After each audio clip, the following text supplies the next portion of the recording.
Darn Good Yarn is a creative company.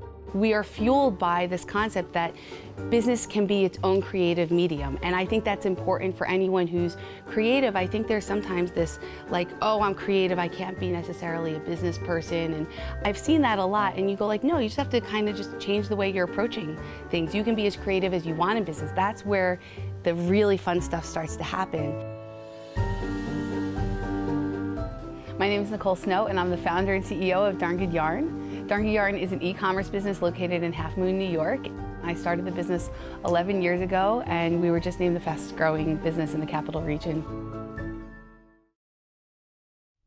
My love of crafting came from when I was a little girl. My mom, I think, realized early on that I loved to make messes around the house, and I think she smartly put me down in the basement in this corner and made a desk, and she said, this is your craft area.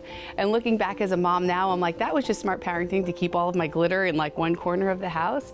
But I've always just loved to like repurpose things, repaint things. Like I've always been really crafty in that way. My great-grandmother was incredibly crafty, I mean, coming off of Ellis Island. And then, you know, as I got older, I was always told art isn't the thing that makes you money. It was like, go to school, go do business. I was an officer in the Air Force, and that passion got kind of pushed down, but it like always came out in these little places. And then when I got out of the military, I really wanted to explore the creativity side a little bit more, so I swung from one side to the other.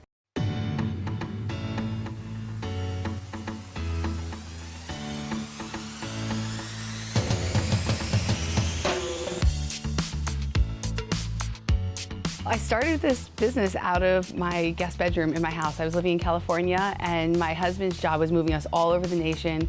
I wanted to learn how to knit at the time, so I said, you know, let me try to marry us moving around all the time, making a small business, and then my love for yarn and all things crafty. I went to school at Clarkson University in upstate New York, and a little bit of that business background helped me to grow Darn Good Yarn.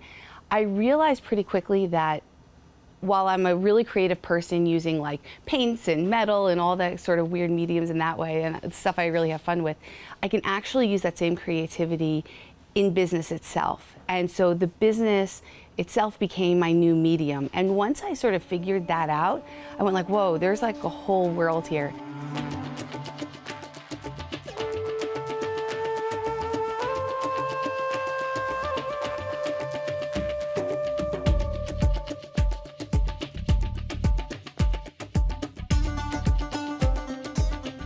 Darn Good Yarn runs on a really cool concept called the triple bottom line framework. So in most businesses, you measure the success of the business based on profitability. With the triple bottom line framework, you're actually measuring the success of the business off of 3 Ps. The first is profitability, the second is what you're actually doing for the planet, and then the third is the people that interact with your supply chain. So when you sort of go in with that mindset, you're able to apply that creativity and you're able to make like really cool things happen. As the business started to grow, I realized that the core product I was bringing in, which was recycled silk yarn, when I was bringing that in, I realized that the women that were making this over in Nepal, in India, it was a side hustle for them.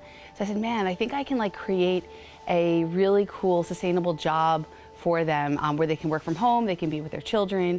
And from there, that's when the business started to grow, because I treated the business like a conduit to create sustainable employment versus just selling product on the internet. The jobs that we're creating are really based on focusing on individuals that have been affected most by gender and caste discrimination in these countries. I'm not trying to go in and rework anyone's history or countries or anything like this. I realize that that's very much a part of the cultures that we're dealing with. But what I do want to do is provide a way for people to work for themselves. A lot of times it's women who are illiterate.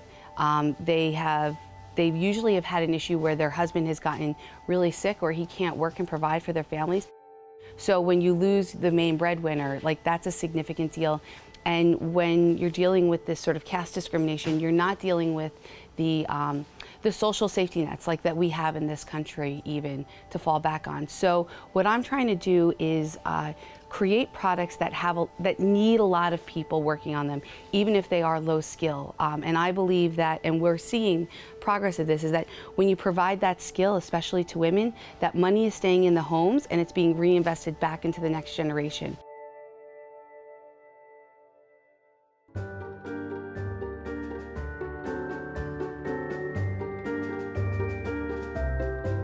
The positivity component is really important to what we do here. It keeps us creative. It keeps us trying to do things a little bit better, a little bit more innovation, and that's really what I think small business is all about. We like to also think of ourselves as a technology company and as an R&D lab.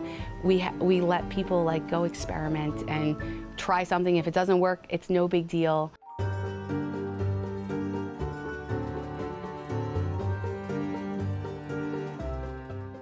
When you look at our stats, we just posted an amazing year on top of the year before. We closed out 2018 at $7.1 million. And that was with a business size in terms of employees of 8 people. We've now grown to 21 employees for this year, and we're looking to post an even larger, I think we're going to definitely surpass 10 million this year in sales. The thing that's always really surprised me, though, is that I was never taken seriously until I started talking about my revenue numbers. Until people started to come here, people thought that we just sat around and knit all day, and that's not what's going on here. And it's been so often that it's been pushed to the side. And then as we started posting our revenue numbers, and then we started blasting the sort of big guys out of the water, your healthcares, your technology industries out of the water, and people are seeing that this creative company is making this sort of traction and scalable traction. We've been growing at least by 40% every single year since I started the business 11 years ago. We are definitely a force to be reckoned with.